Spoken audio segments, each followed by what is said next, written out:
हमारा news anchor Himanshi Singh ji हैं और मैं थोड़ा हिमांशी जी के बारे में बता देना चाहता हूँ। ये काफ़ी लंबी है, जैसा कि अभी आप देख रहे हैं। तो हिमांशी जी अभी काफ़ी लंबी है। तो मैम पहले तो बहुत बहुत आभार, मेरे को आपने अपना कीमती समय दिया और स्वागत है आपका मेरे चैनल पे। आपका बहुत बहुत धन्यवाद कि आपने मेरा इंटरव्यू लेने का सोचा, बल्कि मैं तो इंजॉय कर रही हूँ इस चीज़ को। Thank you so much. Thank you ma'am. But ma'am पहले ये एक बात बताइए, आप आपके हाइट से ही क्वेश्चन की शुरुआत करते हैं ओके। कि इतने लंबे चौड़े हो तो सामने वाले को कॉम्प्लेक्स होता है उसकी हाइट के आगे। अगर आप किसी से बात करते हो तो वो बेचारा ऐसे करके बात करता है और आप उसको ऐसे करके, तो सामने वाले को कॉम्प्लेक्स फील तो होता ही होगा। आपको क्या लगता है?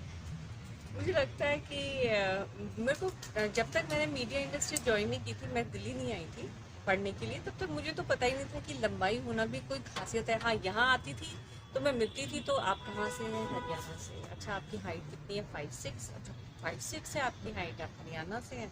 तो मैं तब मुझे लगा कि हाइट होना भी एक खूबी है। मैं सच बता रही हूँ, ये उससे पहले मुझे नहीं लगा, क्योंकि शायद मेरे फैमिली में सारे फ्रेंड्स हम सब लंबे हैं, तो मुझे लगा ही नहीं था कि ये बहुत बड़ी खूबी है। हाँ, यहाँ पे लगता है कि अरे आप तो टॉल हैं, आप पे हर चीज़ सूट करती है, आप तो टॉल है। आप कोई तो ये भी कहता था आपको आर्मी में जाना चाहिए था, आपकी हाइट अच्छी। कोई कहता है आपको हाँ, मॉडल होना चाहिए था। आर्मी में जाती तो आपकी बहुत अच्छे से हाइट में तो बहुत जल्दी पास हो जाते।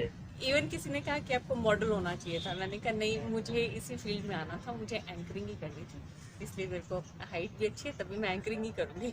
अच्छा मैम, जर्नी जर्नी की बात करें आपके, जो आपके करियर स्टार्टिंग रहा, तो करियर स्टार्टिंग के बारे में कैसे सोचा कि जर्नलिज्म में ही आना है? क्योंकि लंबी हाइट है, हरियाणा से आते हो। हरियाणा वाले तो ज़्यादातर कुश्ती में जाना पसंद करते हैं या तो नेशनल मेडल जीतने की का प्लान कर रहे हैं। वो लड़का हो या लड़की, वो वहाँ की वो मानसिकता है और अच्छी मानसिकता है जो कि देश को गौरवान्वित करती है।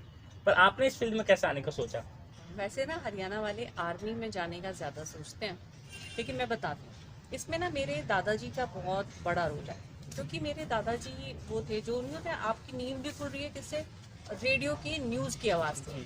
अब हम सो रहे हैं, सुबह 5 बजे रेडियो पे खबरें आ रही हैं और वो कह रहे हैं उठो बच्चों, चलो उठने का टाइम हो गया। अच्छा, वो फिट रहने के लिए भी बहुत बहुत हमको बोलते थे, चलो पार्क चलो, वर्जिश करो, इस तरह की चीज़ें बोलते थे। फिर उन्हीं के साथ हमें मजबूरन, आजकल के बच्चे तो कार्टून्स देखते हैं, हमें मजबूरन न्यूज़ ही देखनी पड़ती थी। और उस समय मुझे न्यूज़ से बहुत चिढ़ थी देखने में कि न्यूज़ पर। हाँ, मुझे दूरदर्शन के सारे एंकर्स के नाम इसलिए पता था क्योंकि दादाजी देखते थे मेरे, शोभना जगदीश, सरला माहेश्वरी और वेद प्रकाश, तो हम सबको देखते थे। तब ना मेरे दिमाग में धीरे धीरे आने लगा, मैं भी बड़े होंगी ना तो ऐसे ही न्यूज़ पढ़ूंगी। एक आता था साप्ताहिकी, चित्रहार, रंगोली, उनको भी देख के मैं सोचती थी कि ना मैं भी एक दिन टीवी में आके ऐसे ही एंकरिंग करूँगी। तो जब मेरे स्कूल में टीचर्स पूछते थे ना हर एक बच्चे से, आप क्या बनेंगे, आप क्या बनेंगे, तो सब लोग अपना अपना बताते थे। और जब मैं बताती थी ना मैं न्यूज़ एंकर बनूंगी, तो सब हंसते थे। मतलब उस समय इतना हाँ, स्कोप नहीं लगता था, हाँ, पर आज की डेट में इस चीज को देख के स्कोप लगता है कि आज की डेट में एंकर्स हैं। हाँ। अच्छा मैम, स्कूल जर्नी की बात करें तो आप स्कूल से इतने लंबे रहे हो? हाँ, ऐसा हुआ था। पहले तो मैं 7th क्लास तक तो मेरी हाइट कम थी, मतलब मेरी बाकी क्लासमेट्स और मेरी फ्रेंड्स मुझसे लंबे थे। सडनली ना 8th में थोड़ी बड़ी और 9th में जैसे कहते हैं एकदम शूट कर दी, एकदम पूरी क्लास में सबसे लंबे। अब उसका नुकसान बहुत होता था। क्लास की ग्रुप फोटो हो रही है तो हिमांशी पीछे जाए, हम किसी एक्टिविटी में पार्टिसिपेट करें, ग्रुप डांस, ग्रुप सॉन्ग, तो हिमांशी कहाँ जाएगी? पीछे जाएगी। तो मुझे बड़ा गुस्सा आता था। इसलिए मैं कह रही हूँ, मुझे यहाँ आके पता चला कि हाइट होना तो अच्छी बात है, मुझे तो गुस्सा आता था। नहीं, मेरे को लग रहा है कहीं मैं 3-4 क्वेश्चन आपकी हाइट से रिलेटेड ना पूछूं, क्योंकि मैंने कसम से मैं नॉर्मल हाइट वाली लड़कियों से तो मिला हूँ। मैं फर्स्ट टाइम एक इतनी लंबी औरत से मिल रहा हूँ जो कॉम्प्लेक्स देती हो। तो ये मेरे लिए भी एक चौंकने वाली बात है, क्योंकि मैंने सुना है कि लंबी लड़कियां होती हैं, पर आज पहली बार आपको देख रहा हूँ। क्योंकि मैं अपने घर में सबसे लंबा माना जाता हूँ, तो आप मेरे से लंबे हो। तो अच्छा। नहीं, हमारे घर में ज्यादातर सभी ना 6 फीट हाइट के हैं। मेरा भाई भी, मेरे हस्बैंड भी, सारे 6 फीट हैं। और मतलब मैं 5'6" हूँ। तो कोई बात नहीं, हाँ, और वो भी लंबाई काफी है। हाँ। सामने वाले से पूछिए, सामने वाला कॉम्प्लेक्स फील करता होगा। नहीं तो लंबा आदमी सर झुका के बात करता है, और जो छोटा आदमी सर उठा के बात हाँ, करता वो है भी है। ना। अच्छा मैम, ये जब आप फील्ड पे जाते हो और बाई चांस किसी कुछ से बात करनी हुई या आपको बात करने में क्वेश्चन कर रहे हो, तो सामने वाले का पहला रिएक्शन क्या होता है आपको देख के? अब मैं इसका कैसे जवाब दूं? मतलब आपकी हाइट को देख के, इतनी लंबी लड़की, हाइट, मतलब मैं इसलिए। हाइट भी, और मेरे ख्याल से मैं जिससे भी मिलती हूँ ना, वो मैंने हर एक किसी को ना वेलकमिंग पाया है बहुत। जब मैं किसी से कोई क्वेश्चन करती हूँ तो बहुत अच्छे से वो आंसर करते हैं, बस ये देखा है। मेरे को आज तक किसी ने रूड नहीं करना भी बोला। पड़ेगा, करना भी। आपकी रूड हाइट नहीं की आपकी बोलता। हाइट की पड़ी है, कहीं पता चला होता है, बता क्या बोलो, आप बता, जवाब दे। नहीं, मैंने तो बल्कि अपने से लंबे लंबे लोगों का भी इंटरव्यू किया है। अमिताभ बच्चन तो हाँ कितने लंबे हैं, उनका इंटरव्यू हाँ, किया मैंने है। आपके, मैं पूछना भूल गया था कि उनसे मुलाकात का एक्सपीरियंस कैसा रहा है। बहुत अच्छा, मतलब जो कहते हैं ना, जैसे मीडिया का मेरे को तो लगता है कि आने का सबसे बड़ा आज तक मेरे को कामयाबी या मोक्ष कह सकते हैं कि मेरा अच्छा। अमिताभ बच्चन से मिलने का हमेशा से मन था कि मैं अमिताभ बच्चन को मिलूं, लेकिन मेरे इतनी जल्दी पूरा होगा मेरे को ये नहीं पता था। और एक बार नहीं, 2 बार मैंने उनका इंटरव्यू किया। एक बार उनका सीरियल आया था सोनी टीवी पे, युद्ध, हाँ। उसके लिए मैं उनसे मिली थी। और एक बार भूतनाथ रिटर्न्स मूवी के प्रमोशन अच्छा, के लिए वो जो दिल्ली आए थे। आपने ट्विटर पे फोटो लगा रखी है हाँ। आपने, वो कौन किस दौरान की वो फोटो? उसी की है, जो भूतनाथ रिटर्न्स के लिए वो प्रमोट करने थे, तो JW मैरियट यहाँ पे एरो सिटी जी। दिल्ली में आए थे वो। तो वहाँ पर हम लोग न्यूज़ एक्सप्रेस चैनल की तरफ से मिलने गए थे उनसे। अच्छा मैम, एक बात बताइए, आप इतना कम बोलते हो। जब मैम आपसे ऑफ कैमरा, अभी तो मैम काफ़ी बोल रही हैं, पर जब मैम से मिला था तो मैम बस 2 शब्द में सवाल कर रही थी, 2 शब्द में जवाब दे रहा था। तो मैम आप शुरू से कम बोलते हो। हाँ, ये अमर सच बात है। मैं हमेशा, मेरे से लोग भी कहते हैं, जब मैं ना ऑन एयर होती हूँ और मुझे एक आ जाता है ना, स्टैंड बाय क्यू 3 2 1 गो, तो मतलब मेरा एक अलग रूप है। मैं बोलती रहती हूँ, मतलब क्या है, कमाई मैं बोलने से ही रही हूँ, माँ है ना, माँ सरस्वती। लेकिन सच बात है ये, ऑफ कैमरा तो मुझे बोलते हुए देखोगे ही नहीं। अगर मैं किसी से बहुत क्लोज हूँ तो ही मैं बोल रही हूँ, अगर मैं चुप रहती हूँ और सिर्फ सुनती हूँ और सिर्फ ऑब्जर्व करती हूँ, यही है मेरा। यहाँ पे न्यूज़ रूम में भी लोग मेरे बारे में, जब शुरू में हम आए थे तो ये कहते थे, ये मैडम तो किसी से कुछ बोलती ही नहीं। ये इमेज थी मेरी कि अपने से मतलब रखती है, बस खाली किसी से बोलती नहीं है। तो मैं उनका, ये मेरा बेसिक नेचर है कि मैं चुप रहती हूँ, ऑब्जर्व करती हूँ कि सामने वाला कैसा है, किससे कितनी बात करनी है, उसी में मैं समझ ले। नहीं, बोलती नहीं। ये बात मैं पता है क्यों मैंने बोला, क्योंकि जब आपसे फर्स्ट टाइम मिला था तो मैं जितना पूछ रहा, आप उससे कम जवाब दे रही। आप जब पूछते तो मैं उसी समय नोट कर रहा कि मैम से लगता है मैम ज़्यादा बोलती नहीं है, या तो कुछ चीज़ें इनके दिमाग में चल रही होती है, सामने वाले को जब बात कर रहा होता है तो आपके दिमाग में कुछ सिनेरियो चल रहा होता है। तो इसकी मैं दाद दूंगी, तुमने बिल्कुल सही समझा। मैं ऐसे ही करती हूँ, मैं बिल्कुल नपे तुले शब्दों में लोगों से बात करती हूँ। जब मैं उनसे पहली दूसरी बार मिलती हूँ, मैं सिर्फ समझने की कोशिश करती हूँ कि सामने वाला कैसा है, क्या सोचता है, उससे उससे मुझे कितनी बात करनी चाहिए, कितनी नहीं। बस उससे मैं फिर अपना डिसाइड कर लेती हूँ कि इनसे बात करनी है, इतनी बात करनी है, इतनी नहीं। हाँ, ऑन एयर आप कोई भी आ जाएंगे, मैं अच्छे से बात करूँगी, नहीं, खूब बात करूँगी। देखिए ये मेरा अनुभव है, क्योंकि मेरा काम है लोगों से मिलना। तो मैं आपको पहले ही, जब आप मिलने आए थे ना, जब आप रिसेप्शन पे से आए थे, तभी आपके मतलब एक होती है ना, चाल बता देती है। अगर आप किसी ज्ञानी व्यक्ति को किताब पढ़ेंगे तो उसमें एक मैं आपको किताब रेकमेंड करूंगा, एक किताब है, मेरे को नाम याद नहीं है, उसमें आप पढ़ेंगे ना तो उसमें हर व्यवहार का के बारे में लिखा हुआ है, कौन से व्यवहार का क्या सी चाल होती है। तो आप वो किताब पढ़ोगे ना, तो मैं आपको लिंक भेजूंगा, तो पढ़िएगा। वो बताती है कि कौन से व्यवहार का कौन सा इंसान कैसी चाल चलता है। तो मैं रूड तो नहीं लगी ना? नहीं, आप बस रूड नहीं है, हाँ, आप ऑब्जर्व करने की ज्यादा हाँ। कोशिश कर रहे होते हो, समझने की, वो बात बहुत अच्छी लगती है। अच्छा मैम, एक बात बताइए, जब आपको कोई कॉम्प्लीमेंट करे कैसा लगता है आपको? हर, मेरे ख्याल से विश्व की हर महिला को, हर लड़की को कोई कॉम्प्लीमेंट करता है वो उसे बहुत अच्छा लगता है। अच्छा, स्कूल कॉलेज में कभी कॉम्प्लीमेंट मिला है? मुझे बहुत कॉम्प्लीमेंट्स मिले। अभी और तक मिलते हैं? अभी तक नहीं। मतलब आप मिलेंगे भी क्यों मतलब मेरे हस्बैंड मुझसे मजाक में भी ये कहते हैं, अगर मैं किसी दिन घर पे थोड़ा सीरियस होती हूँ, क्या क्या क्या हुआ, आज कोई कॉम्प्लीमेंट नहीं मिला क्या?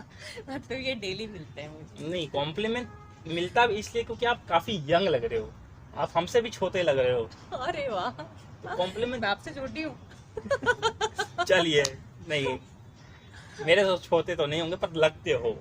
अच्छा, तो ये भी एक कॉम्प्लीमेंट है, थैंक यू। तो अच्छा मैम, एक बात बताइए, अभी आपने जैसे अभी बता रहे थे मेरे को ऑफ कैमरा के, आपने 6 साल बाद जर्नी में शुरुआत की।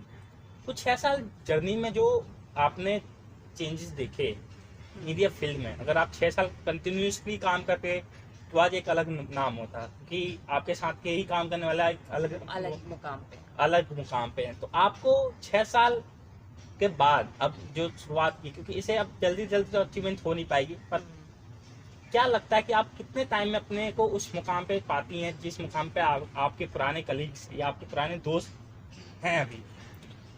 मैंने ना 6 साल में के बाद जब मीडिया ज्वाइन किया ना अमर, तो मैंने ये देखा कि मीडिया में पहले तो मुझे लगा कि कहीं मैं ही तो बहुत पीछे नहीं रह गई कि मैं 6 साल में टच में नहीं रही और ये, लेकिन मैंने देखा कि इस बीच में मीडिया की प्रायोरिटीज़ ही बदल गई, उनकी प्राथमिकताएं बदल गई है। पहले था जब हम रेज्यूमे में वो पहले ये देखते थे कितनी अनुभवी है, हमें अनुभवी एंकर चाहिए, हमें अनुभवी रिपोर्टर चाहिए।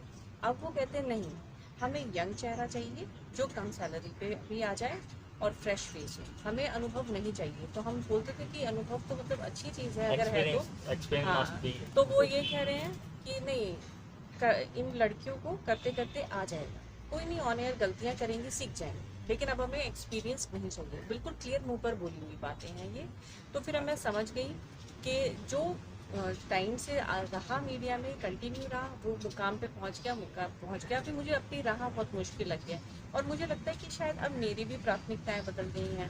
हो सकता है मेरे लिए भी ऐसा रहा हो कि मुझे बहुत ज़्यादा अब चाह नहीं रही, बहुत महत्वाकांक्षी मैं शुरू से नहीं थी और मैं हूँ भी नहीं, इसलिए मुझे लगता नहीं कि अगर नहीं, जितनी मैं अपना मतलब मैं 100% दूंगी, अपना काम मैं सिंसियरिटी से करूंगी, ताकि मेरे सीनियर्स जब वो मुझे याद करें तो कहीं हिमांशी थी यहाँ पे काम करती थी, बहुत सिंसियर थी, बहुत पंक्चुअल थी, बाकी ऊपर वाले के हाथ। मतलब आप, मैं ये कहा जा सकता है कि आप, देखा जाए तो आप अपने नजरिए में एक अच्छे मुकाम पे आज भी हैं। हाँ, मैं मतलब मुझे लगता है कि मैं बहुत ही, जिसे कहते हैं कंटेंट पर्सन, मैं बहुत संतुष्ट हूँ अपने जीवन में। छत पे मेरे घर पे छत है, मेरे सर पे चलाने को गाड़ी है, 2 बच्चे हैं, हंसता खेलता छोटा परिवार परिवार है, है, और प्लस खुशी। मैं जॉब भी कर रही हूँ। मैं हाँ। अपने टैलेंट को वेस्ट भी नहीं कर रही हूँ, मैं अपने परिवार को भी और करियर दोनों बैलेंस करके चल पा रही हूँ। तो मेरे पास ना वो प्रेशर नहीं है जो बाकी मुझे ऑफ एयर जब बताते हैं कि जो अच्छे मुकाम पे नहीं, बहुत प्रेशर है, फैमिली चलिए। लाइफ जीरो हो गई।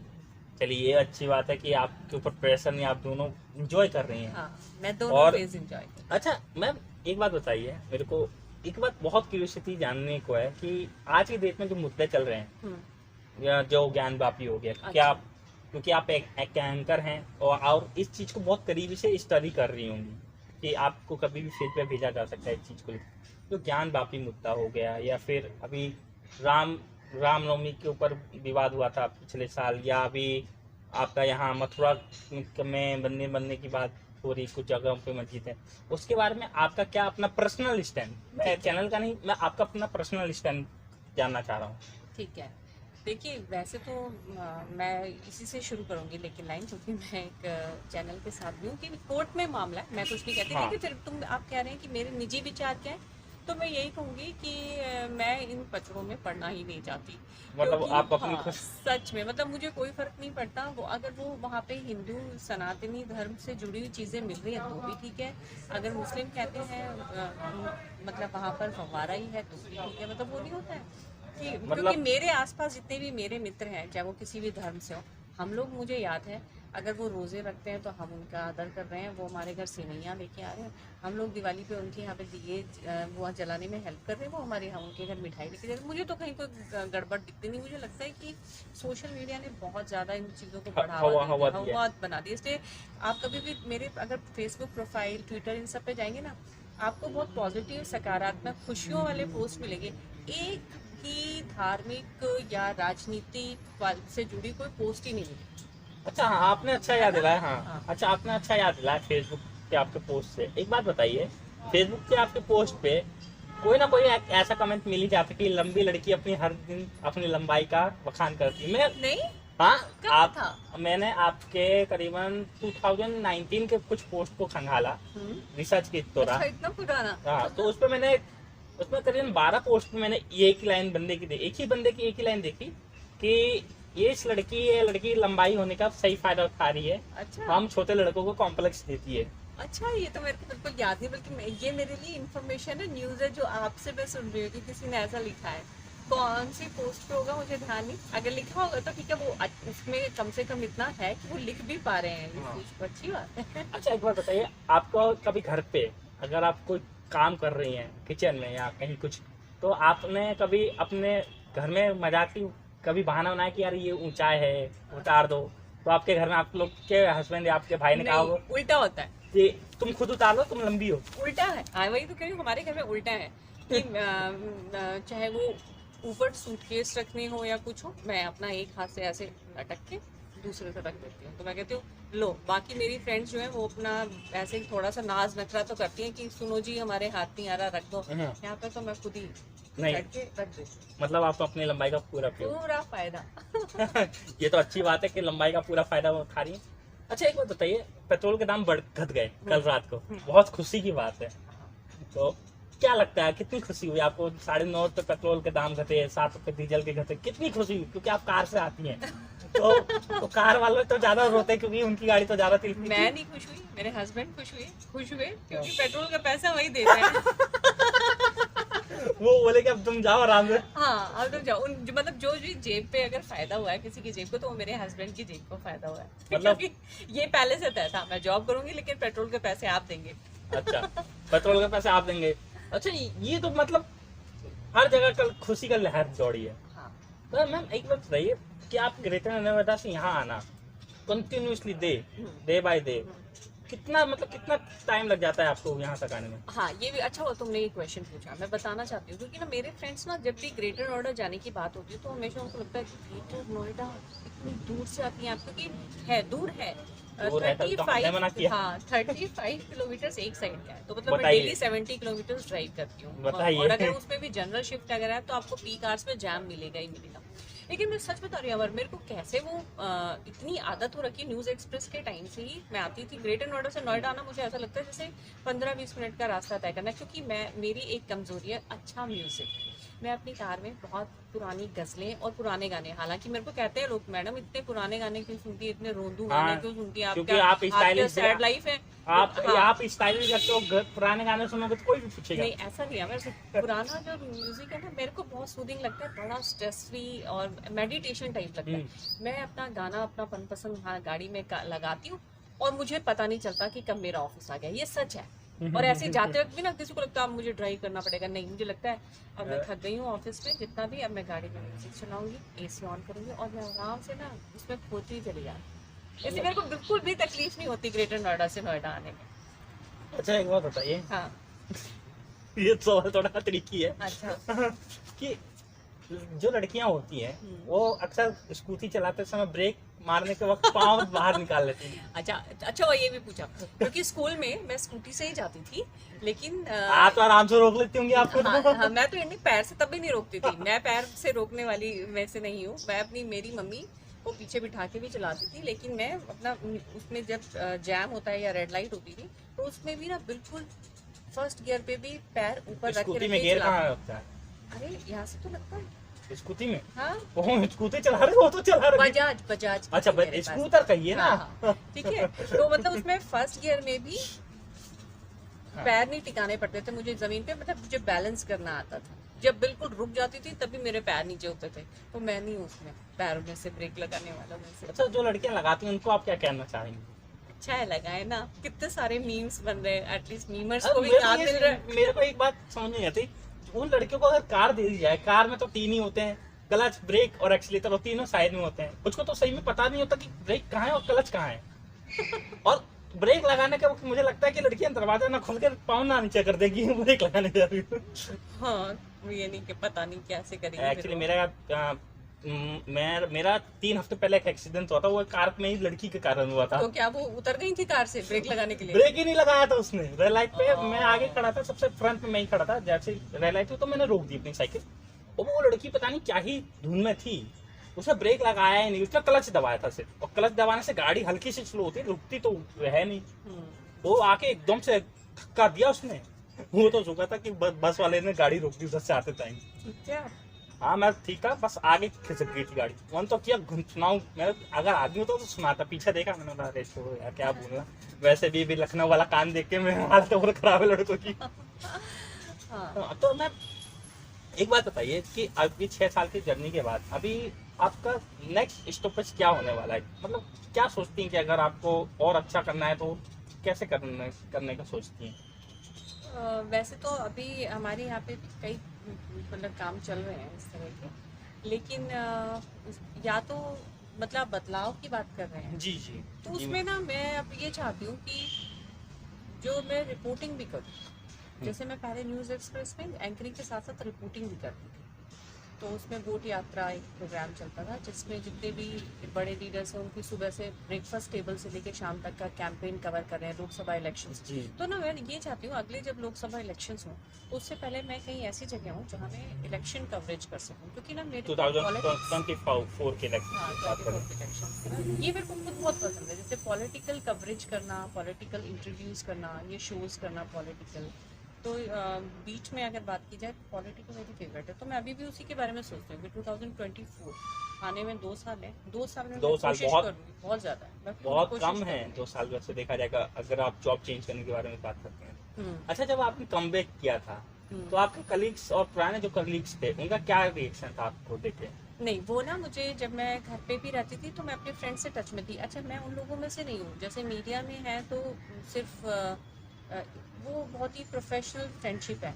मेरी जिस संस्थान में मैंने काम किया है ना अमर, वो सारे लोग मुझसे टच में हैं और मतलब मेरे बहुत अच्छे फ्रेंड्स हैं, मुझे टाइम टाइम पे गाइड करते हैं कि किस चैनल में जाओ, किस चैनल में ट्राई करो, यहाँ पे स्कोप है। मुझे फटाफट बताते थे वो कॉल करके, हिमांशी यहाँ जाओ, ट्राई करो। वो मैं जब नहीं जा पा रही थी तो मैं बता देती थी कि मैं जा नहीं पाऊँ।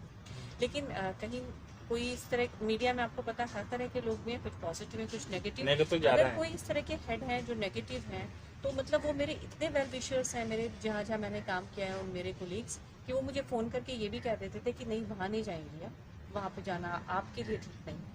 तो आप सोचो मतलब किस लेवल की फ्रेंडशिप है। अभी भी मैं यहाँ पे हूँ, मुझे बहुत एनकरेज करते हैं, अच्छा हो आपने कम बैक किया। या मैं कहती थी कि मैं कर लूँ या नहीं ज्वाइन यहाँ पे, तो कहते थे नहीं तुम कहीं ना कहीं से तो फिर से शुरुआत स्टार्टिंग करनी करनी पड़ेगी, है, बिल्कुल तो बिल्कुल। तुम करो। मतलब वो एनकरेज करते हैं पॉजिटिवली।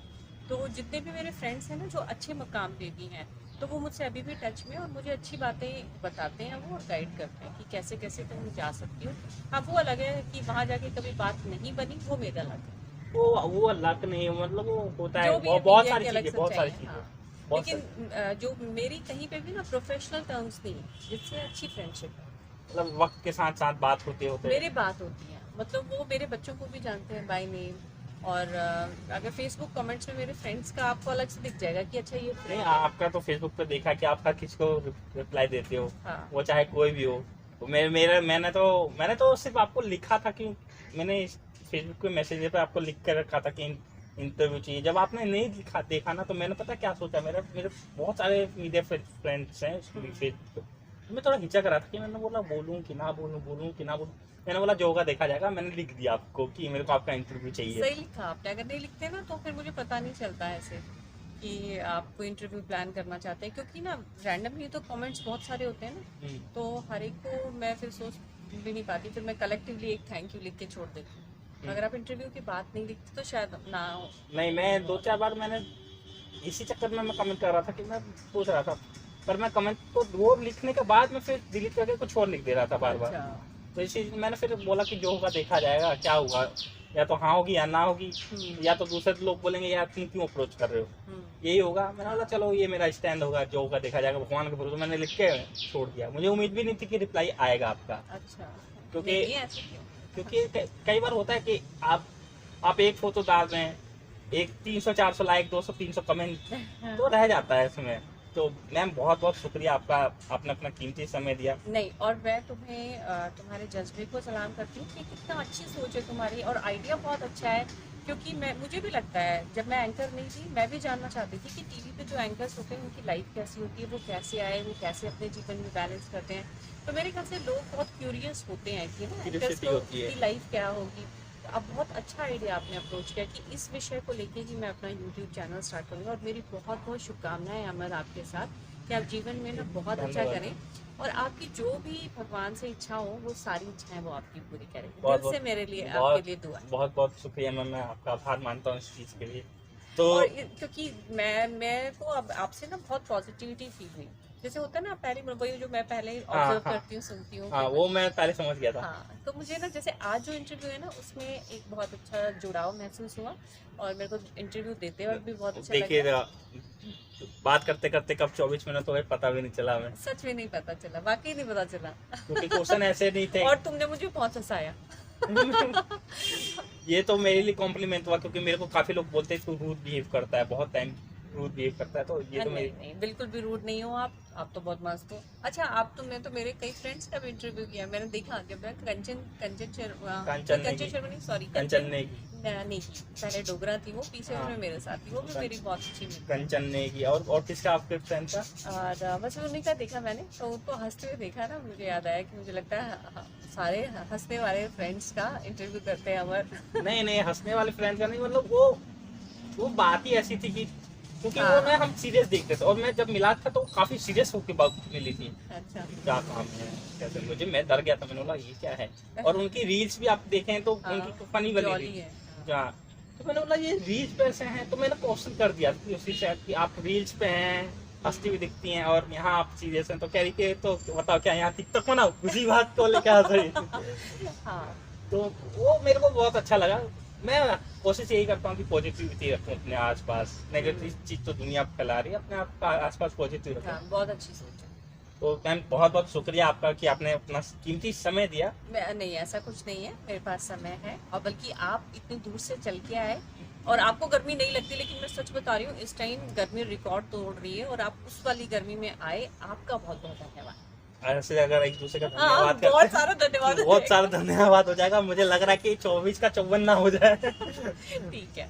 तो इस चीज में यही हाँ। खत्म करते हैं। धन्यवाद, धन्यवाद, ठीक है, धन्यवाद बहुत सारा हम दोनों लोगों को आपस में। हाँ। तो आप सभी के लोगों का धन्यवाद जिन्होंने भी अपना कीमती समय निकाल के इस वीडियो को दिया। और आप लोगों को एक चीज मैं बताना चाहता हूँ कि आज के डेट में हम महिला बचाओ के का एक नारा पढ़ रहे हैं मैम, क्योंकि वाइंड अप कर रहा हूँ मैं इसको, तो मैं सोच रहा हूँ कि एक चीज से को हम अच्छी पॉजिटिव चीज से वाइंड अप करें, क्योंकि आप भी पॉजिटिव नेचर की, मैं भी पॉजिटिव नेचर। एक महिला को बचाओ, बेटी बचाओ बेटी पढ़ाओ, ये सिर्फ कागजात पे लिखा हुआ है, कोई नहीं करता मैम। सच में मैं कुछ दिन पहले मैंने एक आर्टिकल पढ़ा था जहाँ एक बच्चे को उसमें ट्रेन के क्रॉसिंग में छोड़ दिया था कुछ माता पिताओं ने, तो वो पोस्ट मैंने शेयर भी किया था। तो मैं चाहता हूँ कि आप अपनी ओर से, आप क्योंकि महिला हैं, तो एक संदेश दें कि बच्चों को बचाना चाहिए।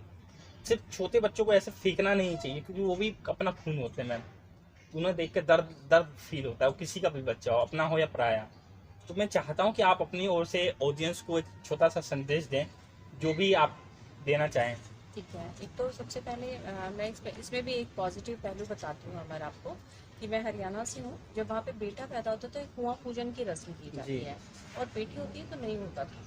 लेकिन अब वहाँ पे ये समय बदल रहा है, और मैं खुद बताती हूँ कि मेरे भाई को जब बेटी पैदा हुई तो मेरी माँ ने, जो दादी बनी थी, जिनको खुशी थी, उन्होंने कुआं पूजन कराया था, और बेटी के आगमन पर बहुत खुशियाँ मनाई थी। बिल्कुल वैसे ही सामूहिक भोज और जो भी होते हैं वो सब कराया था। तो चीज़ें बदल रही हैं। अब मैं उन लोगों के लिए कहना चाहूँगी, अगर इस तरह की खबरें आती हैं तो एक महिला होने के नाते और एक माँ होने के नाते मैं बहुत आहत होती हूँ जब मुझे इस तरह की खबरें पढ़नी पड़ती है ना। तो आप मेरे पैनल प्रोड्यूसर से भी पूछ सकते हैं, मैं बहुत भावुक हूँ जब इस तरह की खबरें आती है। तो मुझसे अब तो हंसते हुए कहते हैं, हिमांशी रोना मत। मैं भावुक हो जाती हूँ और मुझे बहुत कोई खराब भावुक लगता हो है। जाएगा, कोई भावुक हो जाएगा। नहीं, कई मतलब न्यूज़ पढ़ते वक्त एटलीस्ट वो फ्लैट फेस रख सकते हैं, मैं नहीं रखता, मैं भावुक हो जाती हूँ। तो मैं उनसे कहना चाहूँगी कि इस तरह की गलती मत करिए। लोग शिक्षित हो रहे हैं, आप समझिए कि क्या ज़रूरी है क्या नहीं, लेकिन कभी किसी भी एक ज़िंदगी को इस तरह से मत छोड़िए मरने के लिए, चाहे वो लड़का हो चाहे लड़की, क्योंकि वो एक ज़िंदगी है। ये अगर आप ऐसा कर रहे हैं तो वाकई बहुत गलत कर रहे हैं, और हर एक बच्चा जो है वो तो भगवान का है। जी मैम, तो बहुत बहुत शुक्रिया मैम, आपने इतना अच्छा संदेश दिया। तो आप सब लोगों का भी शुक्रिया, और मैं चीज़ को यहीं वाइंड अप करता हूँ, और मिलते हैं आपसे अगली वीडियो में। जब तक लिए थैंक यू वेरी मच, और subscribe my YouTube channel the Upadhyay Amar, like share subscribe. Thank you very much.